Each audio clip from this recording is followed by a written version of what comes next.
সত্যি বলতে এক যুগ ধরে একই জিনিস ব্যবহার করে করে না আমি বোর হয়ে গিয়েছিলাম।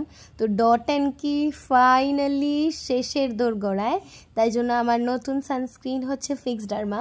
দেখো, পুরোপুরি যে ডট অ্যান্ড কি শেষ হয়ে গিয়েছে সেটা নয়, তবে হ্যাঁ একটা কথা বলতে পারি যে ডট অ্যান্ড কির সানস্ক্রিনটা পুরোপুরি আমাকে ট্যানিং থেকে বাঁচাচ্ছিল না। মানে মাখছিলাম, রাস্তায় বেরোচ্ছিলাম ঠিক আছে, কিন্তু এটা এত বেশি লাইট ওয়েট যে রাস্তায় বেরোলেই পুরো ঘাম হয়ে গলে জল হয়ে বেরিয়ে যাচ্ছে কিছুক্ষণের মধ্যেই, আর আমি বুঝতেও পারছিলাম যে ট্যানিং কিছু রিডিউস হচ্ছে না।